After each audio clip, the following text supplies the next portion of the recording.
Participate in a conversation with once conservative, now liberal Midwest mastered prepared special education high school teacher and a self-proclaimed devil's advocate, East Coast conservative liberal, baccalaureate prepared registered nurse. These two strangers met, became instant friends, and realized their conversations are candid and epic. So join us weekly, ask us questions, and listen to these profoundly candid friends try to solve the world's problems, one discussion at a time. Hey, welcome to another exciting episode of The New Theory with Monet and Jared, aka TNT with MJ. I am Jared. I'm Monet. And together we are teaching minds and nurturing souls. And Monet, last week we had an awesome guest, good friend of the show, Christy Savla. Got some awesome perspective from her. And some dirt on you. Well, let's be fair. I think everybody had all of us had a little bit of a personal testimony, if you will. Exactly, so, personal testimony, for sure. Got to know each other a little bit more. So that was awesome.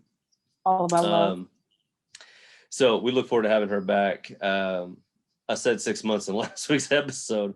I meant to say 6 weeks. Sorry. So be that as it may. Monet and I are back to just being a duo this week. So we're just going to hit each other with some questions. And Monet has opted to let me start off. So I'm just going to ask for your reaction on the new Georgia voting law. Well, as in our pre-conversation, that is definitely Jim Crow at its finest. This is modern day Jim Crow. So for all of you out there that don't know what is Jim Crow, what kind of caricature is that?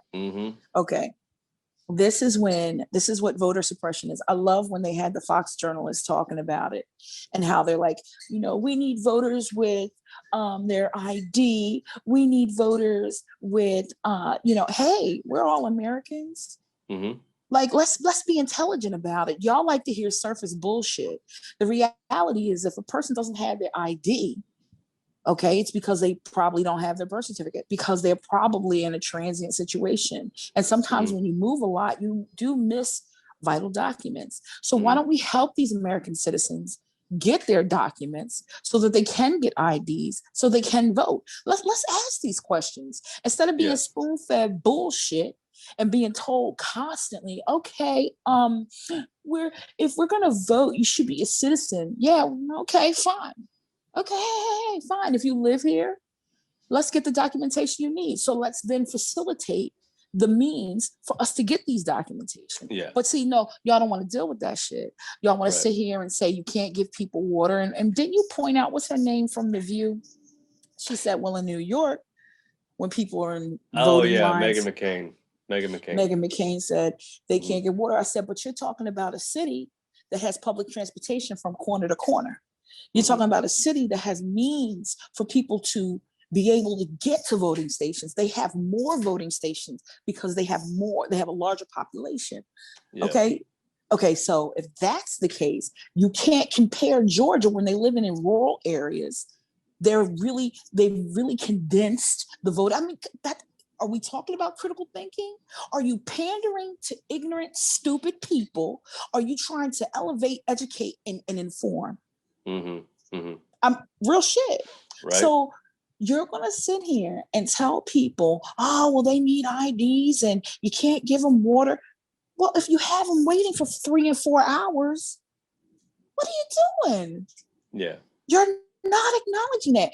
And listen, that particular party is so comfortable with telling half stories. I'm not going to call it half truths. Yeah. They like telling half stories, a little bit of this and a little bit. Let's talk the whole story. Let's have intelligent conversations. Absolutely. You don't want to do that because they are accustomed to keeping people in the dark. Yeah. And this is what Jim Crow is. You said, hey, look, you don't have to read if you can just put your X here and we're going to tell you how to do it. And then put your X next to this name. There you go. That's a vote right there. We went from that to now understanding, hey, primary elections, off-season elections, those are important. We need to put the right We forget the governor and the president and senators. No, we need the right and mayors, judges, sheriffs. Let's put those people in. No, those elections are actually more important than the presidential elections. That's what education does. That's what enlightenment does. Absolutely. It's a fair point. And I mean, I'm like, we're living in history, obviously. We've always lived in history, but this right here is this is what repetitive history looks like. Yeah. And this is why when you talk to minorities, they are pissed off. Because we've heard it before through our ancestors, through our elders. We've seen it, we've experienced it. And now look at this.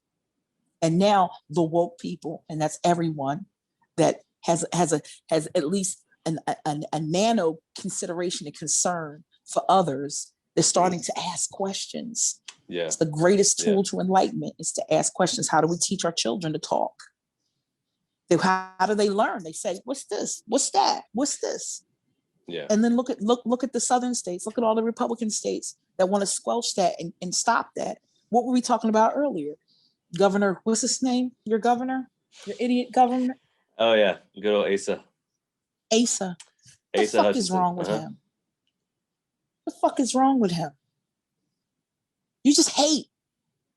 Okay, so I want to be a dude and I want to take testosterone, and I happen to be 13 years old. Mm-hmm. I'm a girl, clearly. Mm-hmm. Now I want to be a boy. Okay. You're not going to help. My insurance company can't help facilitate my psychosocial because it makes other people feel uncomfortable. It makes people be cognizant and considerate of saying, hey, my name's not Monet no more, it's Michael. That's so uncomfortable. Yeah. To just respect me as an individual.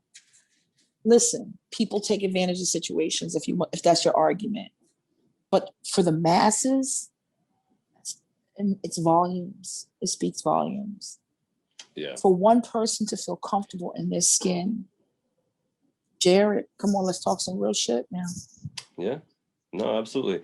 And it's funny that you bring that up because one of the first press conferences that Hutchinson had, he actually kind of was making that point that leave it up to the parents and the medical professionals and counselors to have these conversations and to make these decisions together as a collective for the well-being of this child. Now, does the child dictate what happens? No, that's when you have the professionals involved. Exactly. And so it's interesting that Hutchinson started to say that, but in an interview with Tucker Carlson the other night, and I just happened. No, honey, came up on my news feed. I don't watch Fox News. No, I watch but Fox every now News and then purely for entertainment, like for real, like. And that's what I watched for this one because the headline read something like Carlson clashes with Arkansas governor. I'm like, okay, let's see how Hutchinson plays this. I wanted to see what Hutchinson how he would react and whether or not he would stick to his guns and stuff like that. Did he? He started to, but he ultimately admitted that the real reason he vetoed the bill was that there was no grandfather clause in it for those adolescents who are currently undergoing that medication and undergoing that treatment. Why didn't he make that a stipulation?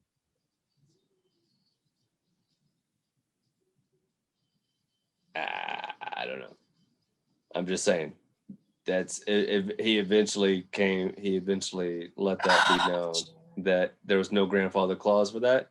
And so this bill would have cut that off immediately, which would be detrimental to the youths, right? It's like taking an antidepressant. You're on that for X amount of months, X amount of years, and then all of a sudden stops. They stop it. That's a tailspin.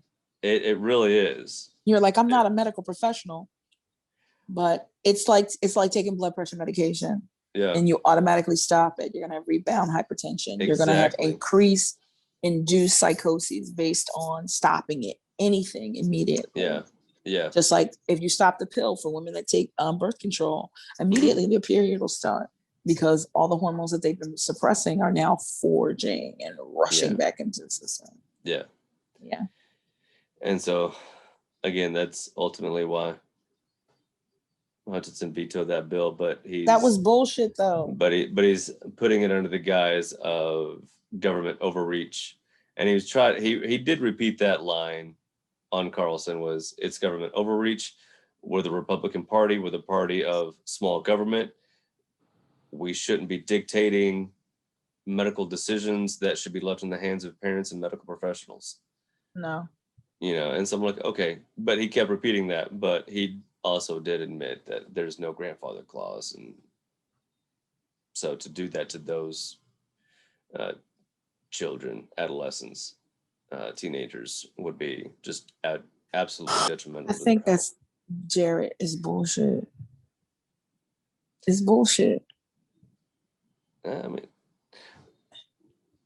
whether he's saying it or not, there is truth to that, though. It is. But if that one thing is your stipulation, then why isn't there a revision? Then is there something in the works? That's a good question. There might be more to the bill than what's being led on. So it's like you're pandering because you see your state starting to swing left. You feel me? Mm-hmm. So now you want to start playing the fence when you know your ass gotta go. Huckabee better not ever even think about getting in there. And a new governor needs to come in and start introducing legislation that's going to turn it back into the Clinton state that it once was. Mm-hmm. Power for the people. Mm-hmm. For the good people. Absolutely. So it's like, that's that playing that game. I'm not falling for the okie doke. Yeah. That's what it is. It's bullshit. Yeah. So I'm going to call it. Because if you really wanted it, then all of the things that you're saying that you vetoed or you would have made stipulations for, and then they would have written it as such. So yeah. And now we're talking about something I'm not watching, but for some reason you are so interested in. Because I'm not for the bullshit, Jared. I lived through Rodney King. I lived through OJ. I lived through all the other cases that have come since. Mm-hmm. What are they going to do with this man?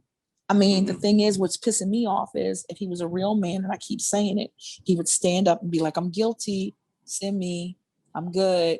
Let's stop the shenanigans and stop the bullshit. Let's stop hearing repetitive shit about how I killed this man. I'm going to take it. I'm going to be a man and I'm going to go to jail. No, he's a bitch. Yeah. And he's wasting taxpayers' money. He's wasting a lot of people's time because if for some reason this man gets off, I'm not going to go out in the street because that's a primitive act. But our money is shifting huge. People need to use the most powerful thing in this country. And it's their money. Yeah, yeah. Hardcore. Yeah. Look, what is it? The NBA, Coca-Cola, Dell, everybody's waking up like, oh, people are doing research. There's an undercurrent of citizens in this country that's pulling their money out of things because they're realizing if you're going to vote, like, look, Chick-fil-A can keep doing what they're doing. And you people keep letting Chick-fil-A, but slowly but surely, people will start walking away from I know I haven't eaten them motherfuckers in years. Yeah, I mean, months. We shifted to Popeyes. You're so good. Now we gotta find out. I'm telling you, that chicken sandwich, whoo, buddy, is the devil. It really is. The devil. I converted Cedar, and she's been on that Chick-fil-A sandwich for years. Oh hell yeah! Well, see, no more. Oh, no more. Yeah, no, yeah. It's a million calories with salt, but it is good. It is good. Really we shouldn't be eating fast food anyway. Fast food is the devil. I heard what you ate today. I'm proud of you. That's true. Oh my gosh, that was good. I'm proud of you. But no, I am keeping up with the trial as best I can. Past couple of days, I've not been able to watch it as much as I have been. Go yeah, ahead. I know. I can. Yeah, I know. Go ahead, talk about it. No, you're good. I know you're. It's been a long day. It's been a long day. And I feel you.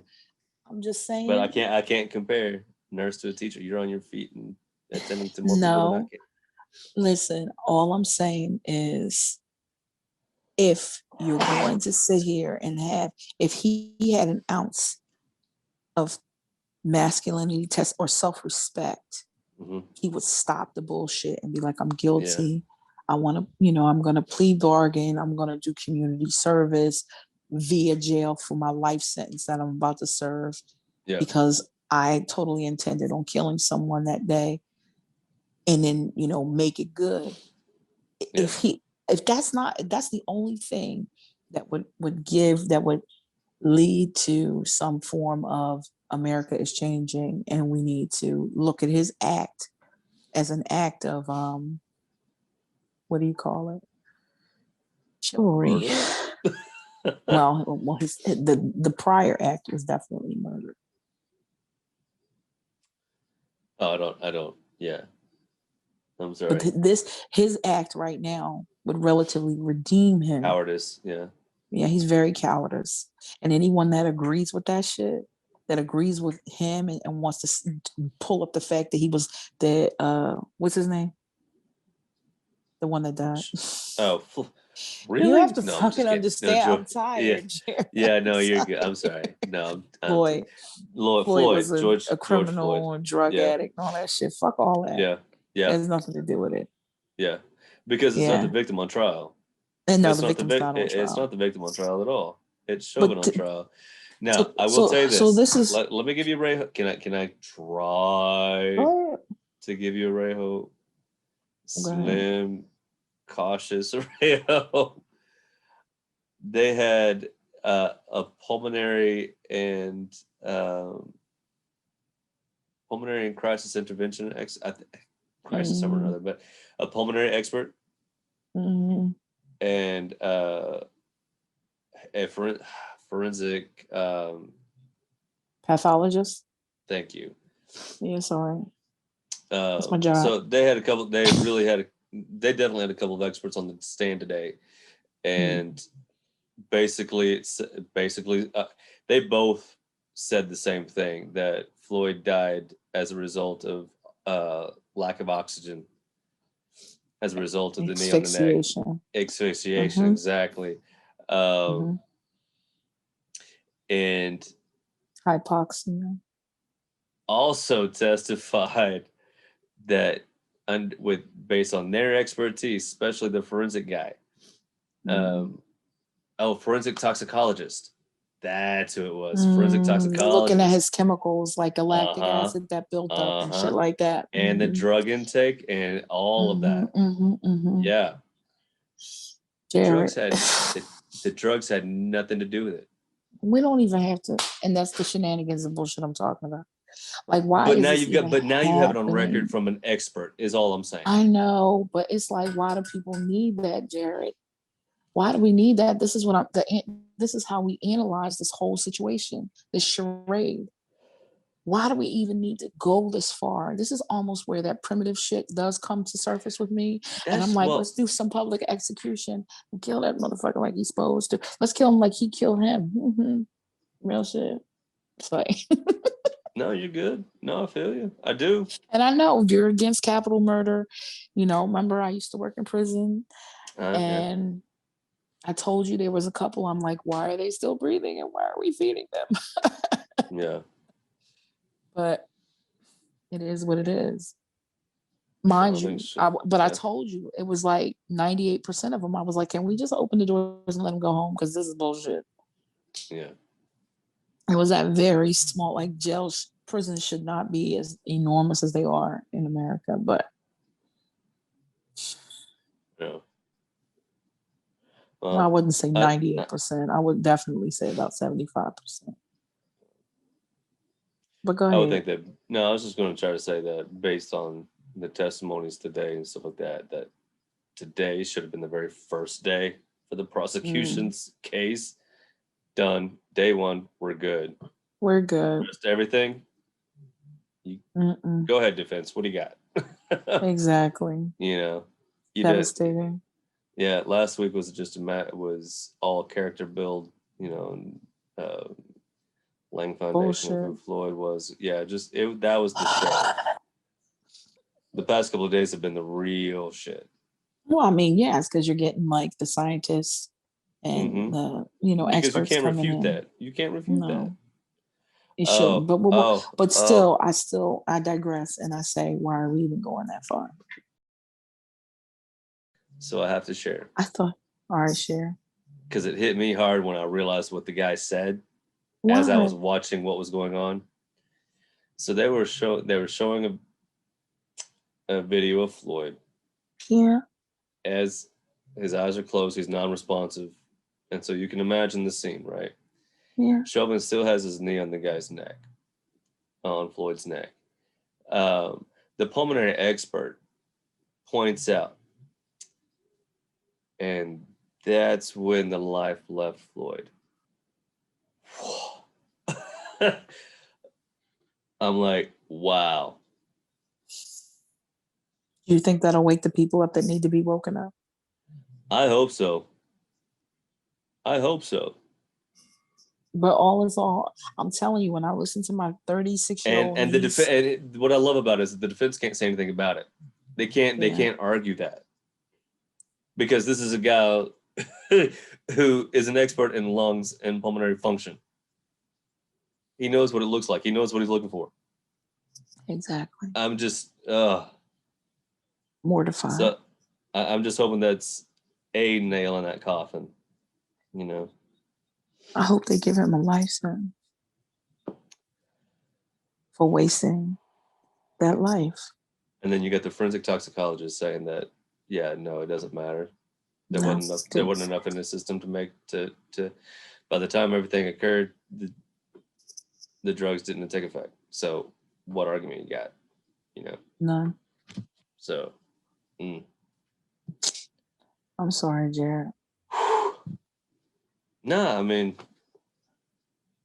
I was telling a colleague of mine today that at this point I'm 80-20. What's that? Hopeful. 80%, 20% hopeful. That, 80-20. Okay. Yeah, that if anything, Chauvin will be convicted of either manslaughter or excess force or something to that effect, or the use of deadly force and whatever. But it's ultimately more than a slap on the wrist, and he's not being acquitted. You know what I'm saying? I have a question. He's serving. He's going to prison. He's going to federal prison. You know, I don't know. Jared. Yeah. So if by chance there is a slap on the wrist, and you as a white Southern man, how would you feel? I'm already pissed about it. What would you do? If there were protests, I'd protest. If there was, I mean, like, really, it's a mess. Yeah. It's a mess. Yeah. It's like there needs to be a whole bunch of forget a town hall meetings. There needs to be a whole bunch of people just meeting up at the park and having real conversations. No, I don't know. I'm like, nobody knows, but I'm not. Usually I have the Stone background, but I'm in New York. Oh, yeah. I was going to say, so we can't help but notice that you have a new background this week. So tell us what's going on. I'm on my travel assignment in New York. Nice. Enjoying the city. Walking. Awesome. I love it. I do. I'm glad one of us do, because that's just not me. Not you. That's not me at all. I can't do cities. I'm telling you, I drove from from Fayetteville to Williamsburg, Virginia, which is a fine trip. No, don't get me wrong. But then I went from Williamsburg up to Baltimore for a training convention. I mean, yay. Well, as I'm rolling in, I mean, just like, oh God, there's 6 lanes. This is so nerve-wracking. You know, and so I'm just like, I'm sitting up, I'm like, I'm paying just real close attention. Like, okay. Oh, I talk about tense. I couldn't do it. I was like, okay, so this just tells me that I am not a city guy at all. And that's fine. That's fine. Just can't. I didn't even want to say the night. I mean, because it was a 2-day convention. I was like, I don't even want to say the night. And so I called my boss. I was like, hey, there's this huge storm. Can I, wimp out and go back? Exactly. Well, if you feel, if that's, okay, thank you so much. And so I drove back to Williamsburg. And I'm like, I didn't want to do it. Oh, God. I was such a wimp. No, you're not a wimp. You're not a wimp. But this was oh my gosh, this was about 11 years ago. This is before our daughter was born. So. Oh, that was a while ago. How are you feeling now? Oh, what? 11 years later? No, I still hate cities. I still.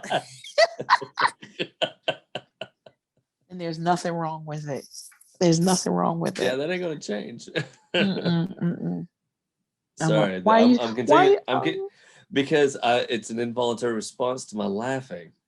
Oh, I was like, are you still upset? No. Oh, okay. Sorry. Again, it's like yawning and this. Well, it's late for us. This is one of our latest recordings.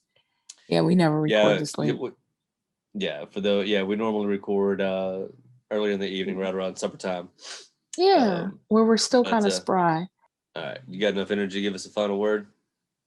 Well, my only final word would be, we were going to talk about gun control. I forgot that was the gun control. So I guess that'll be another conversation. That'll be another conversation because then we'll have more information. Because right now all we have is comments. It's just what comments and what Biden said. No more prayers. It's time for action. Yeah. Yes, that's right. And with that being said, I thoroughly and unequivocally encourage everyone to continue to love each other and love yourself so that we can get through this process, this thing we call life. And with that, I say I love you. Bye.